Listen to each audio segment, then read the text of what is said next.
मैं सब लोगों का, जो लोग भी किसी भी रूप में आए, सबका धन्यवाद करता हूं, स्वागत करता हूं, अभिनंदन करता हूं और हमेशा आप लोगों का आशीर्वाद मेरे ऊपर बना रहे। अभी एक सदगुरु जी महाराज रिद्धेश्वर महाराज को मिलने गया था तो वो कहे आपको 100 वर्ष तक संघर्ष करना, जीना नहीं है, 100 वर्ष तक संघर्ष करना। अरे बहुत अच्छा आशीर्वाद है। संघर्ष करने का मौका सबको नहीं मिलता। वो लोग बड़े भाग्यशाली होते हैं जो कमजोरों के लिए संघर्ष करते हैं, न्याय के पक्ष में खड़े होते हैं, वो लोग बड़े भाग्यशाली होते हैं। इसीलिए किसी ने कहा है, युद्ध नहीं जिनके जीवन में वो भी बड़े अभागे होंगे, या तो प्रण को तोड़ा होगा या तो रण से भागे होंगे। इन्हीं शब्दों के साथ पुनः, क्योंकि आप बहुत देर से बहुत दूर से आए हैं, सबको बहुत बहुत धन्यवाद। हमारे तरफ से ये सभा समाप्त की जाती है और संगीत वाले कुछ सुनाना चाहें तो सुनाएं और आप लोग नीचे उतर जाइए। संगीत वालों का कार्यक्रम होना चाहिए। पावन सिंह जी, मैं झुक जाता तो मसला हल हो जाता, मैं झुक जाता तो मसला हल हो जाता, मेरे इस किरदार का कत्ल हो जाता, मेरे इस किरदार का कत्ल हो जाता। और पहले दिन मैंने कहा था कि अगर एक भी प्रकरण सत्य पाया गया तो मैं स्वतः फांसी पर लटक जाऊंगा। तब उसे मेरा अहंकार बताया गया था। वो अहंकार नहीं था, क्योंकि मैं सामने वाले को नहीं जानता, आप सामने वाले को नहीं जानते, लेकिन अपने आप को जानने में केवल 2-3 मिनट लगता है, 4 मिनट भी नहीं लगता है, और मैं अपने आप को जान रहा हूं। इसलिए मैंने कहा था। और भाइयों, मैंने बहुत सोचा कि ये लांछन मेरे ऊपर क्यों लगा। लांछन केवल गुड टच और बैड टच का है। मैंने किसी की साड़ी खींचने का काम नहीं किया, लेकिन उसी को इतना बड़ा मेडल पहनाते हमने टच कर लिया, तूफान उठ गया।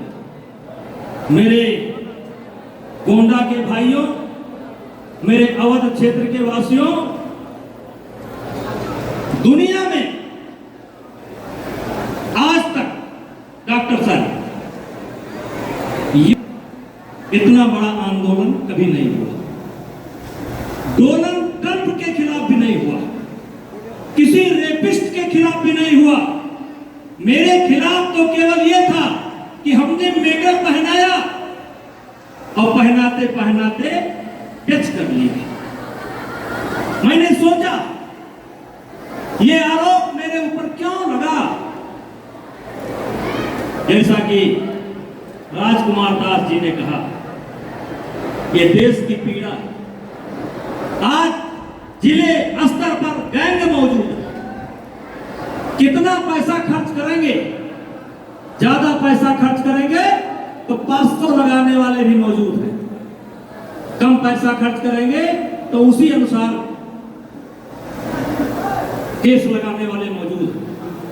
तमाम बच्चे आत्महत्या कर लेते, तमाम संत आत्महत्या कर दिया, तमाम अधिकारी फांसी पर लटक गए, तमाम राजनेताओं की राजनीति खत्म हो गई, तमाम बच्चे जहर खा लिए। मुझे उन बच्चों का या उन लोगों का जिनके ऊपर ये नाजायज केस लगाया जाता है, उनके लिए मुझे संभल का काम करना है, इसलिए शायद ये केस लगा। और मैं विचार करता हूं, और मैं विचार करता हूं। हाँ महाराज जी, सत्य है विवाद से मेरा नाता है। और इसीलिए कभी कभी मैं कहता हूं, किसी सोते को गफलत से जगा देना बगावत है। किसी सोते को गफलत से जगा देना बगावत है। किसी कमजोर के हक को दिला देना बगावत है। अगर सच्चाइयों का गीत गाना ही बगावत है तो हम भी एक बाकी है मेरा मजा बगावत। और क्योंकि संतों की कृपा मेरे ऊपर रहती है। कल किसी मीडिया वाले ने प्रश्न किया कि आप वृंदावन थे, अब अयोध्या जा रहे हैं, ये संतों से आपका क्या चक्कर है? हमने कहा ये जीवन अगर किसी का दिया हुआ है तो अयोध्या के संतों का दिया हुआ है। सन 1980 के दशक में मुझे एक बार चोट लगी थी। मेरे ग्रुप का खून नहीं मिल रहा था। उस समय धर्मदास जी, ज्ञानदास जी, श्रीपद दास जी, बाबा हरिशंकर दास जी उस समय फुल जवानी पे थे और मेरे ग्रुप का खून नहीं मिल रहा था। रात में 2 बजे चाकू लगा था, 1 बजे मैं बेहोश पड़ा था। तब तत्कालीन पहलवान ज्ञानदास, जो संत समाज के भी अगुआ रहने का काम जिन्होंने किया है, आज भी मौजूद है, तब उन्होंने जाकर के मुझको खून देने का काम किया था। इस आधार पर कहता हूं ये जीवन अयोध्या का है। और ये संत केवल संत नहीं है, ये संत विश्वामित्र भी है। और इन्हीं संतों में कोई परशुराम भी बैठा है। जब जब अत्याचार होगा, अनाचार होगा, तो कोई ना कोई संत आगे निकल करके आता है। और ऐसे ये संत, और सन 1991 में मैं चुनाव लड़ रहा था। एक बहुत बड़े आदमी के खिलाफ चुनाव लड़ रहा था महाराज। लोग यहां तक कहते थे ये पागल हो गया है। 2 विधानसभा ऐसी थी, मुझेहना और मनकापुर, जहां एजेंट नहीं मिलते थे। महाराज जी जानते हैं उस समय एक भी मंदिर अयोध्या का ऐसा नहीं है जहां से कोई न कोई नौजवान संत एजेंट बनने के लिए मनिकापुर विधानसभा और मुजैना विधानसभा गया ना हो। और सुबह जब हम निकले तो ऐसा दृश्य लग रहा था कि जैसे कभी लंका में बानर भालुओं ने पूरी लंका को घेर रखा है, वैसे हमारे संतों ने घेर रखा था। ये कोई बड़बोलापन नहीं है, सच्चाई है। एक भी संत बाकी नहीं है। तो राजनीति में भी सबसे पहले अगर किसी ने मजबूती से साथ दिया तो जनता के साथ साथ अयोध्या के संतों ने दिया। इसलिए ये जीवन संतों को समर्पित है। भगवान की कृपा थी, क्योंकि कैकेयी लांछन लेकर के मंथरा जीवन भर का लांछन इसलिए ले लिया कि वो राम को केवल अयोध्या का राजकुमार के रूप में नहीं देखना चाहती थी, वो मर्यादा पुरुषोत्तम राम के रूप में देखना चाहती थी। इसलिए उन्होंने लांछन ले लिया और मंथरा ने सलाहकार का काम किया। और एक प्रसंग और आता है कि एकलव्य का अंगूठा द्रोणाचार्य ने ले लिया। द्रोणाचार्य की निंदा भी होती है कि एकलव्य का अंगूठा ले लिया। भाइयों, एकलव्य का अंगूठा द्रोणाचार्य ने नहीं लिया, क्योंकि एकलव्य का महाभारत में कोई रोल नहीं था। एकलव्य का अंगूठा मांग करके द्रोणाचार्य ने अपने ऊपर लांछन लेकर के एकलव्य को अमर कर दिया। वैसे इन देवी जी लोगों ने जैसे कैकेयी ने किया, अमर कर दिया, मर्यादा पुरुषोत्तम बना दिया। जैसे द्रोणाचार्य ने एकलव्य को महान योद्धा बना दिया, वैसे इन देवी जी लोगों ने मेरे ऊपर लांछन लगा करके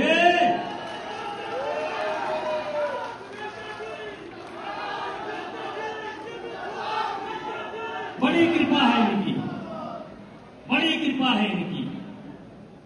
पहले मुझे 10-20 जिले के लोग जानते थे, अभी 3 तारीख को जजमेंट आया है, दुनिया के हर देश में चर्चा हुई, पूरी की पूरी जुडिशरी में चर्चा हुई।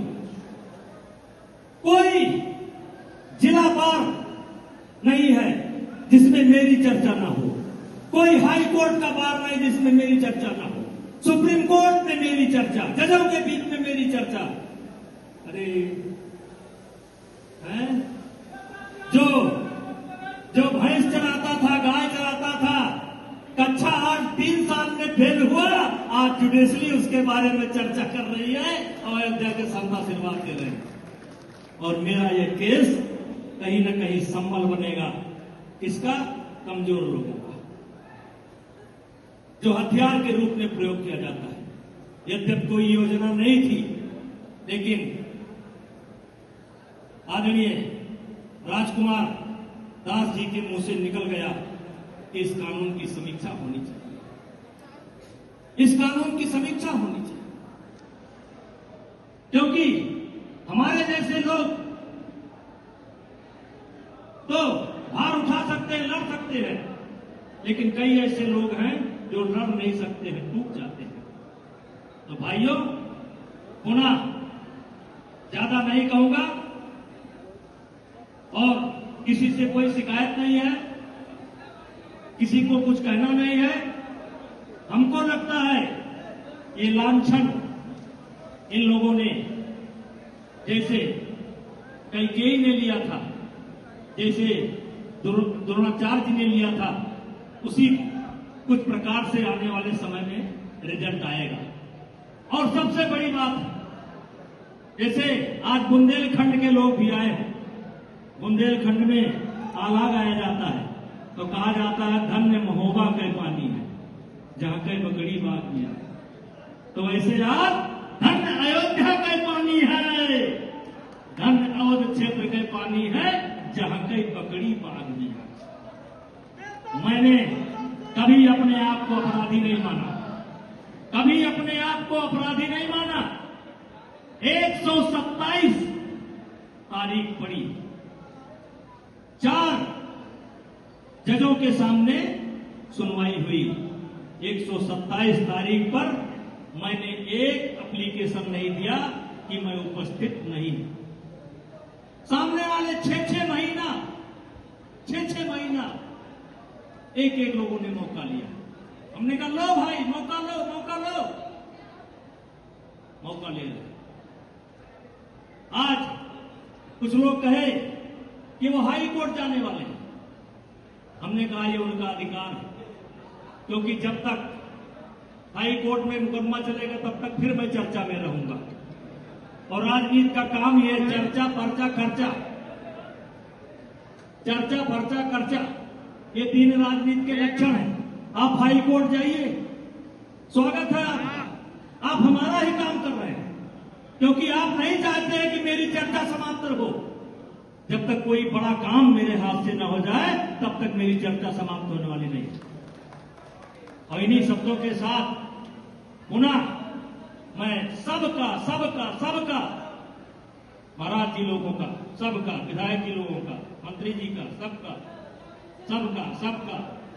सबका हाथ जोड़ करके स्वागत करता हूं, अभिनंदन करता हूं। इतना बड़ा षड्यंत्र भी नहीं हुआ और इतना बड़ा समर्थन भी नहीं किसी को मिला।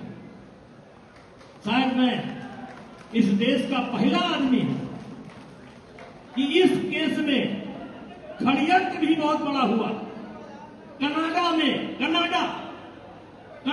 पोस्टर लगे, यूएस में पोस्टर लगे, 42 बड़े लोग और पार्टियां इसमें शामिल थी।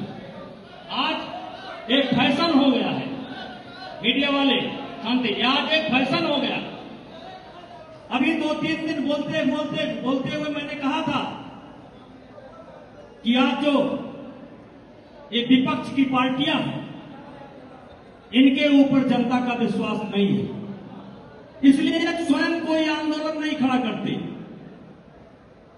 आप देख लीजिए 10-5 साल से विपक्षी पार्टियों ने कोई आंदोलन खड़ा किया हो आपको दिखाई नहीं पड़ेगा। कभी ये महिलाओं के पीछे खड़े होकर के भारतीय जनता पार्टी पर वार करते हैं, कभी किसानों के पीछे खड़े होकर के भारतीय जनता पार्टी पर वार करते हैं। और अब इन विचारों की स्थिति तो इतनी गिर गई कि कॉकरोच पार्टी के पीछे खड़े होकर के भारतीय जनता पार्टी पर वार करते हैं। इनकी कोई स्थिति नहीं रह गई। एक प्रकरण हुआ अयोध्या में, उसकी निंदा हम लोग भी करते हैं, हमारे महाराज जी ने भी किया, सबने किया, लेकिन आप निंदा नहीं कर रहे हैं, चंदा चोरी के नाम पर पीछे से तीर चलाने का काम कर रहे हैं, क्योंकि आप स्वयं कोई आंदोलन नहीं खड़ा कर सकते।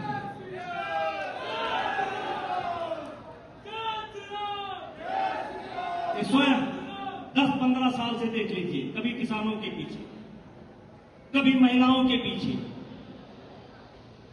कभी बच्चों के पीछे। अरे भाई, मैदान में आना है तो स्वयं का कोई एजेंडा लेकर के आओ। बहुत समस्याएं हैं इस देश के अंदर, एक समस्या नहीं बहुत समस्या है, लेकिन खुद आओ। शिखंडी की तरह शिखंडी के पीछे छुप करके ब्रिजभूषण सिंह पर वार मत करो, करना है तो आओ मैदान लो।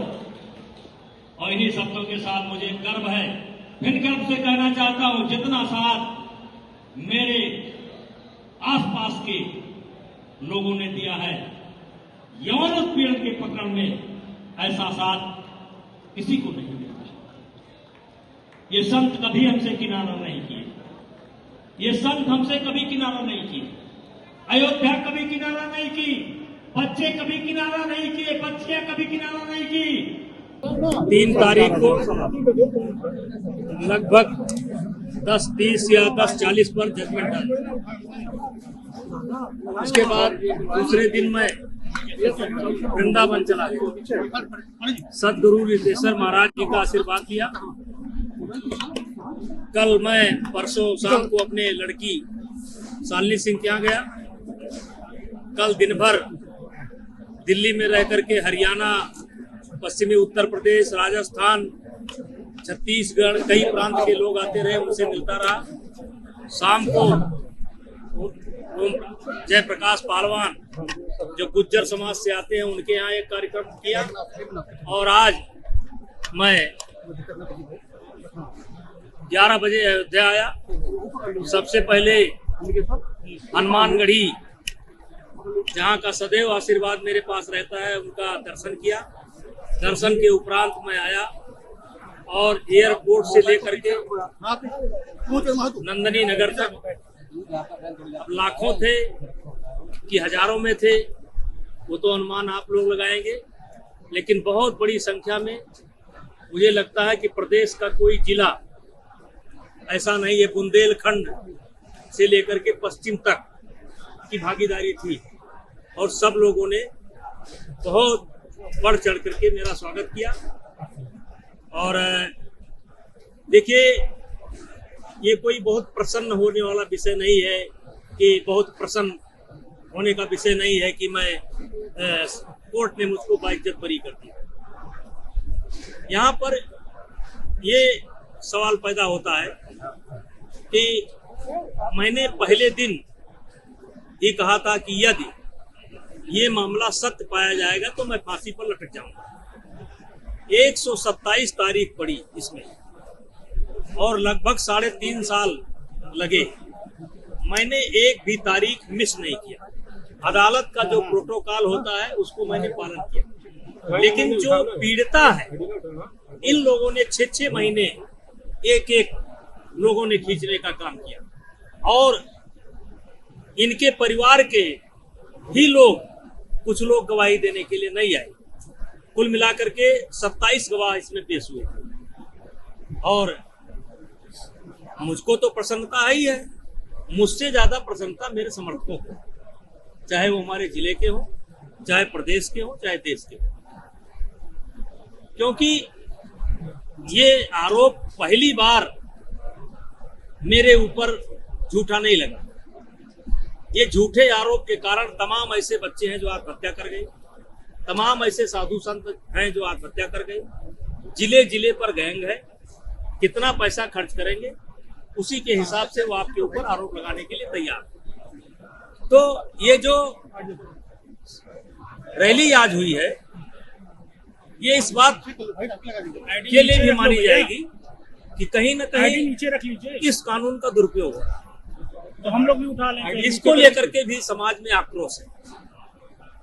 हमने तो नहीं किया, लेकिन एक संत ने मांग की है कि इसकी समीक्षा होनी चाहिए, कम से कम दुरुपयोग बंद होना चाहिए। ये संतों की मांग है, अयोध्या के संतों की मांग है कि इस कानून की समीक्षा करना चाहिए सरकार को, क्योंकि इसके कारण परिवार बर्बाद हो रहे हैं, बच्चे आत्महत्या कर रहे हैं। जिस तरह से आपने कहा कि गोंडा में मतलब पूरे प्रदेश में हर जिले में रैकेट है जो पैसे लेकर के इस तरह से करते हैं, इस रैकेट अपने यहाँ गोंडा में भी है सर? जी है। किस तरह से हुआ ये आपको? कई प्रकरण है, आप खुद जानते हैं कि और मेरे मुंह से कहलवाना चाहते हैं। नेताजी, इस मंच से एक मांग उठी है कि इस कानून को लेकर फिर से हाँ, अयोध्या के संतों ने मांग की है कि इस कानून की समीक्षा होनी चाहिए, दुरुपयोग बंद होना चाहिए।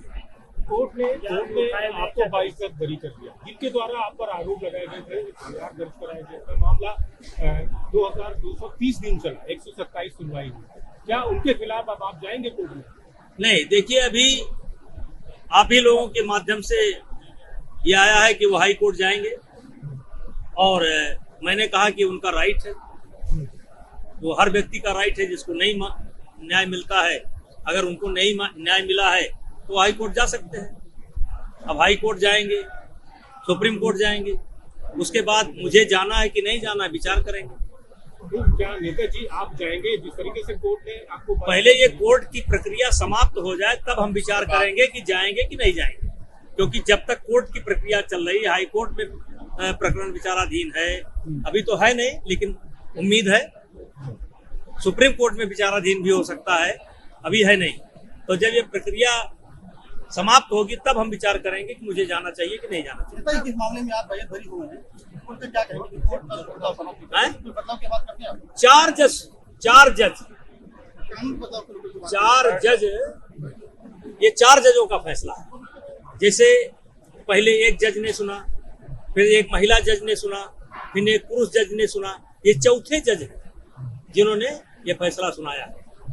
और मुझे इस बात की प्रसन्नता है कि अगर कहते कि सबूतों के अभाव में आपको छोड़ा गया तो मुझे तकलीफ होती।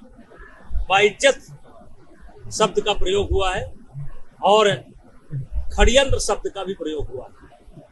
जजमेंट में षड्यंत्र शब्द का भी प्रयोग हुआ है। नेताजी, जिस तरीके से आप पर जब आरोप लगे, पर जंतर मंतर पर विपक्ष के कई बड़े नेता पहुंचे, जिस तरीके से कोर्ट ने आपको टोटल 42 लोग, पार्टियों सहित 42 बड़े लोग शामिल थे। मैंने अभी बताया कि विश्व में सेक्सुअल हरासमेंट को लेकर के इतना बड़ा आंदोलन दुनिया के किसी देश में नहीं हुआ, महीनों चला। और आरोप लगाने वाले वर्ल्ड चैंपियन, ओलंपिक चैंपियन, तो एक माहौल शुरुआती दौर में बना। जो पीड़ित हैं ये ओलंपिक पदक विजेता है, जो पीड़ित हैं ये वर्ल्ड चैंपियन विजेता है। इसलिए देश में सनसनी फैल गई। और ये आरोप मेरे ही ऊपर नहीं था, ये खेल की जो व्यवस्था है, जैसे ओलंपिक बॉडी जो है या रेसलिंग की वर्ल्ड बॉडी है, उसके ऊपर भी प्रश्न चिन्ह खड़ा हुआ था। और इससे जो महिला खिलाड़ी हैं और महिला खिलाड़ी के जो परिवार वाले हैं वो डर गए थे कि शायद खेल में यही होता है। तो ये हमारे लिए तो बड़ी राहत की खबर है, लेकिन हमसे ज्यादा राहत की खबर उन खिलाड़ियों के लिए है, उन खिलाड़ियों के माता पिता के लिए है जिनके बच्चे इस खेल को खेलते हैं। राजनीति में अगला कदम क्या होगा? आप जो बताएंगे वही कर दिया जाएगा। कुश्ती संघ के लिए दोबारा नहीं, कुश्ती संघ 3 बार हम हो सकते हैं, 3 बार हम हो गए। कोई मांग करते हैं, पीछे जो कोई लोग हैं, मांग करते हैं जो बदलाव इसके होता है, पीछे जो लोग थे उनकी मंशा किस तरीके से देखते हैं इसको? क्या देखिए, उसमें सजा पा गए लोग, उसमें ज्यादातर लोग सजा पा गए। कई ऐसे लोग थे जो मुख्यमंत्री थे, आज मुख्यमंत्री नहीं। कई ऐसे लोग हैं जो मुख्यमंत्री बनने वाले थे, वह नहीं। देखिए, मैंने अभी एक इशारा किया कि इधर 10 साल से 15 साल से मैं ये देख रहा हूँ कि जो अपोजिशन है, लीडरशिप है, वो कोई अपना एजेंडा लेकर के मैदान में नहीं आए। जंतर मंतर पर आज तक कोई अपना एजेंडा लेकर के भारतीय जनता पार्टी की विरोधी पार्टियां नहीं आई। जब आई तो कभी किसानों के पीछे से आई, जब आई तो कभी शाहीन बाग के नाम पर आई, जब आई तो कभी महिलाओं के पीछे से आई, जब आई अभी बच्चों के पीछे से आई। तो ये भारतीय जनता पार्टी पर वार करते हैं, ये अपने विरोधियों पर वार करते हैं, लेकिन सीधे वार करने की क्षमता इनकी नहीं है। ये जब भी वार करेंगे तो किसी का सहारा लेकर के ही वार करेंगे। आपके बेटे कहते हैं कि उनके साथ फिर से उसी एक ही गाड़ी में बैठ के फिर संसद पहुंचे, क्या कहेंगे? कोई गलत थोड़े कह रहे हैं, कोई गलत थोड़े कह रहे हैं। कभी कभी एक छोटी सी विजिट एक बड़ी सी तब्दीली ले आती है, लेकिन हर घर में कुछ छोटी कमियां छुपी होती हैं, जैसे ये सीलन जो पुरानी लकड़ी की खिड़की से आती है, और बाहर का शोर वो तो बातें भी रुकवा देता है। बस एक फिक्स और सब कुछ बदल जाता है। ग्रीन प्लास्ट की प्रीमियम यूपीवीसी विंडोज, ना सीलन ना शोर, सिर्फ सुकून। वेदर रेजिस्टेंट डिजाइन जो हर मौसम में सालों तक साथ निभाए। एक्सीलेंट थर्मल इंसुलेशन ताकि घर रहे ज्यादा कंफर्टेबल और energy efficient. Low maintenance finish, ना बार बार पेंट की जरूरत, ना एक्स्ट्रा झंझट। Green प्लास्ट UPVC Windows, leading and trusted manufacturers of UPVC and doors.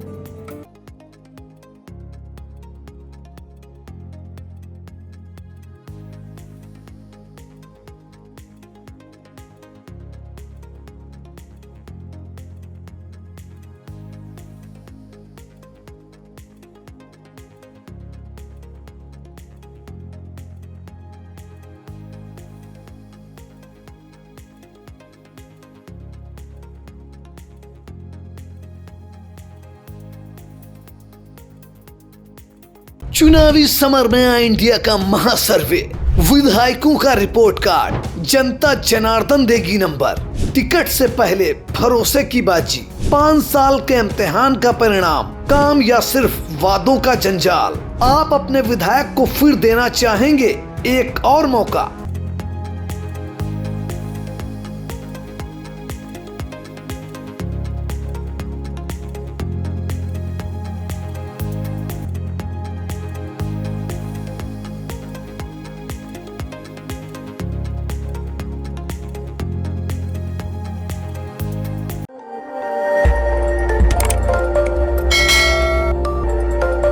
खबर आपकी, नजर हमारी। देखते रहिए आई इंडिया।